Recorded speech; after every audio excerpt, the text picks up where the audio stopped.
याद करो स्कूल के वो दिन जब क्लास में हल्ला होता तो टीचर या मॉनिटर चिल्लाते, फिंगर ऑन योर लिप्स, शांति बनी रहे, सिस्टम बना रहे।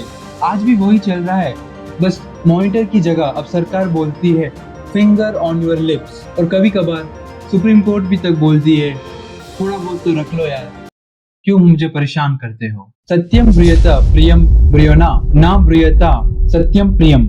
Speak what is true, what is pleasing, but don't speak truth that is unpleasant. And never say what's false, even it is unpleasant. That's the eternal dharma.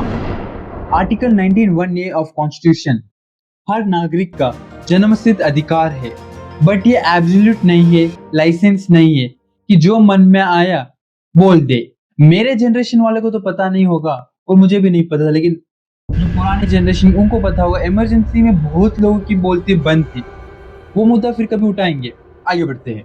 आप बोलोगे हम court के पास जाएंगे, court protect करेगी हमारी rights. हाँ, court जरूर protect करेगी, उसका काम है। पर अभी कोर्ट भी बहुत परेशान हो चुकी है आप लोगों से। हर मीम, हर ट्वीट, हर जोक का पीआईएल, कोर्ट भी परेशान हो चुकी है। हर छोटी बात पे एफआईआर, सिस्टम क्लॉग हो रहा है इसके कारण। जैसे कि सुप्रीम कोर्ट ने पूछा कार्टूनिस्ट हेमंत मालविया से, क्यों करते हो, why do you do all this, saying free speech was clearly abused in targeting PM Modi and RSS. और कॉमेडियंस, सुप्रीम कोर्ट ने आर्टिकल 21 को यहाँ रखा है, आर्टिकल 19 को यहाँ रखा है। मतलब जो कॉमेडियन ऑफेंसिव जोक्स करते हैं डिसेबिलिटी के ऊपर, उनको बोला है आपकी आर्टिकल 19 बाद में आएगी, पहले article 21 right to life with dignity को मेंटेन किया जाएगा। सुप्रीम कोर्ट ने सोशल मीडिया मिसयूज पर भी बोला है, why can't citizen regulate themselves, state को इन्वॉल्व मत करो। हाँ, कोर्ट जरूर प्रोटेक्ट करेगी, उसका काम है। पर अभी कोर्ट भी बहुत परेशान हो चुकी है आप लोगों से।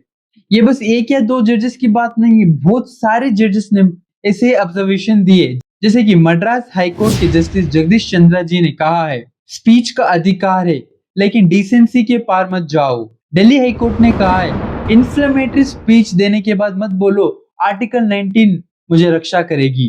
Punjab and Haryana high court, freedom doesn't mean wild and malicious allegations. Allahabad high court ने बोला है नेशनल इंटरेस्ट के खिलाफ बात फ्री स्पीच नहीं होती है। सुप्रीम कोर्ट के जज जस्टिस सूर्यकांत जी ने बोला है फंडामेंटल राइट प्लेटर पे यूं ही नहीं मिलती है, ड्यूटी के बिना कोई गारंटी नहीं है। तो सिर्फ ये एक या दो जजेस का नहीं है, ये जुडिशरी का कलेक्टिव कंसर्न है। जो आर्टिकल 19(1) को बहुत इज्जत करते हैं, आर्टिकल 19(1) के साथ हम फ्री स्पीच यूज करते हैं। Let me tell you, there is one more article, article 19(2), जो रीजनेबल रेस्ट्रिक्शंस देता है आपकी freedom of speech, freedom of expression के लिए। वो रेस्ट्रिक्शंस क्या है? आप sovereignty and integrity of India, security of the state, public order, decency or morality, contempt of court, defamation, incitement of offense, friendly relation with foreign states। अगर आपकी बात इन सब के अगेंस्ट जाती है तो आपको बोला जा सकता है फिंगर ऑन योर लिप्स। ये लिस्ट है, वार्निंग नहीं। अगर तोड़ोगे तो दंडा मिलेगा, गवर्नमेंट और कोर्ट दोनों पीछे पड़ेगी। अभी जो फ्री स्पीच का हवाला देते हैं, I am also an advocate of free speech, but आपको पता है ब्रॉडकास्टिंग बिल 2023 जब ड्राफ्ट आया था, बहुत हल्ला मच चुका था। लोग बोल रहे थे कि individual OTT platforms, content creators को बहुत रेगुलेट करेगा। ये आपको बहुत सोच समझ के बोलना होगा, क्योंकि वो आपके ऊपर एक मॉनिटर की तरह खड़ा होकर देखता। बहुत लोगों ने हल्ला मचाया, इसलिए मैं कह रहा हूं अगर हम सीमाओं का सम्मान नहीं करेंगे तो कल हर एक क्रिएटर पर एक मॉनिटर बैठा होगा और हमें अपने हर एक स्क्रिप्ट को उसको भेजना होगा, अप्रूव कराना होगा, फिर बोलना होगा। ऐसा सिचुएशन ना मैं चाहता हूं ना आप चाहेंगे, और आप भी नहीं चाहेंगे कि आपका हर एक मीम पहले गवर्नमेंट का ठप्पा लग के आप बोलो। प्लीज लॉ ऑफ नाम। आपको ये रिसेंटली सुप्रीम कोर्ट की जस्टिस नागरत्ना ने एक लाइन बोली थी, citizens must know the value of freedom of speech and expression. If they don't, the state will step in.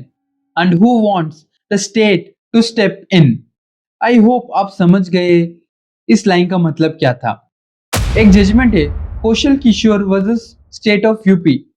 जिसमें supreme court have stated it is for the parliament in its wisdom to enact a legislation or code to restrain citizens in general or public functionaries. इस judgement को detail में पढ़ोगे तो पता चलेगा parliament has the right, supreme court restrain तो नहीं कर सकती पर पार्लियामेंट पर रोक भी नहीं लगा सकती। अगर वो आर्टिकल 19(2) के दायरे में लेके कोई भी कानून लेके आती है तो भगवान ही आपको बचाए और मुझे बचाए।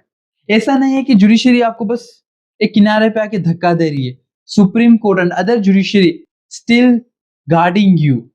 जैसे कि मद्रास हाई कोर्ट ने कहा था क्रिमिनल केसेस फाइल करके स्पीच स्टिफल मत करो।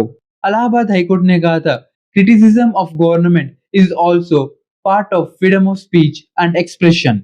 यहाँ तक कि सुप्रीम कोर्ट ने कहा है इवन इफ जजेस dislikes it, it must be protected. तो मतलब सुप्रीम कोर्ट यस आपको बचा रही है जहां बचा सकती है, लेकिन एक लिमिट क्रॉस की आपका कोई नहीं होगा। जुडिशरी का काम बहुत है, इंटरप्रिटेशन के साथ साथ बैलेंस बनाए रखना, वो बखूबी कर रही है। बस आपको यह ध्यान रखना है कि हर एक का हिसाब होता है।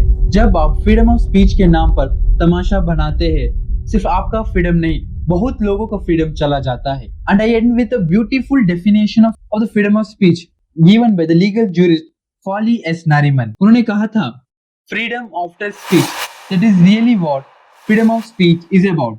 मतलब आप बोल तो दो, उसके बाद आपको कोई गला तो नहीं पकड़ रहा है ना, वो कहलाता है freedom of speech. So enjoy your rights, cherish them but don't misuse, वरना क्या पता आप कल बोलने लायक भी रहोगे या नहीं।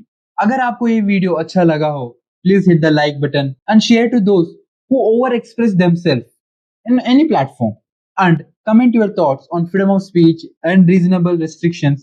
We will create a community who discuss on everything.